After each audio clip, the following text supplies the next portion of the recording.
يا صباح الفل والياسمين على احلى متابعين في الدنيا، عاملين ايه؟ يا رب دايما تكونوا بخير.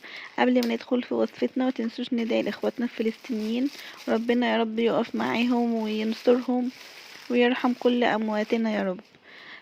ما تنسوش بقى اشيائي، لايك واشتراك في القناه وكومنت حلو منكم عشان يشجعني انزل فيديوهات اكتر. هنعمل النهارده الجبنه القريش بالزيتون، هنغير طعمها شويه للي مش بيحب طعم الجبنه القريش كده صريحه. ده نص جبنه قريش، انا ما عملتش طبعا الكميه كلها علشان هجرب كذا طريقه يعني، بس في مرات تانية.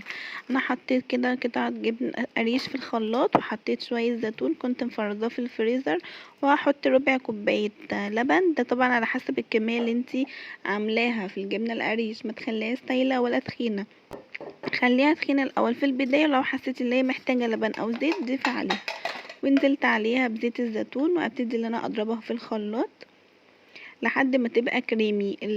التكتلات دي كانت زيتون، لان الزيتون كان في الفريزر، بس ما ضايقنيش خالص وانا باكلها، كان طعمها حلو قوي والزيتون كان مميز.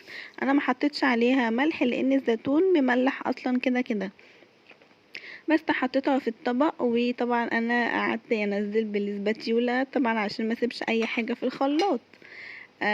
وحطيتها بقى في الطبق او في العلبه اللي انا هخليها فيها في التلاجة، وحطيت عليها حبه البركه وشويه زيت زيتون فوق الوش. جبت بقى 2 توست هاكلهم بيها، وقطعت خيارية كده كده شرايط، وحطيت بقى هبتدي ان انا اعمل شاي بلبن. لازم كوبايه الشاي بلبن ده في الصبح عشان تعدل ايه دماغي ومزاجي.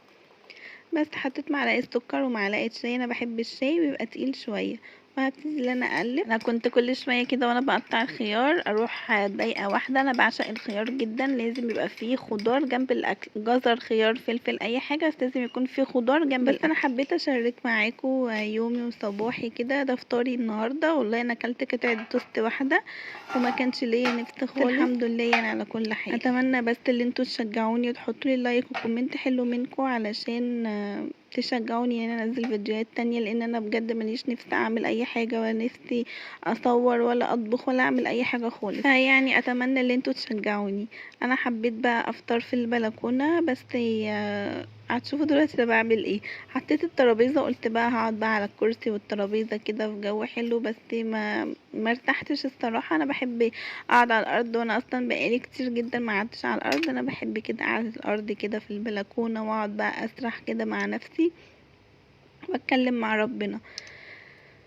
بس بصوا بقى، بجد كانت طعمها حلو قوي ومميز، وطعمها فعلا حلو جدا، غير من طعم جبنة القريش خالص. يعني ممكن تعمليها لو مش بتحبي طعم جبنة القريش صريحة.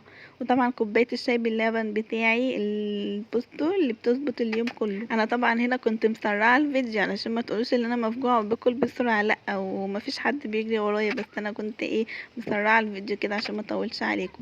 وطبعا كنت باكل واحدة واحدة، بس انا مسرعة الفيديو زي ما قلت لكم. بس بقى انا كده خلاص فطرت الحمد لله. بصوا كلت قطعة توست بس، وكلتها بالعافية وشبعت والله جدا. وده بيكون فطاري وانا لوحدي، معظم الوقت اصلا مش بفطر، بس الحمد لله على كل حال، وباي باي.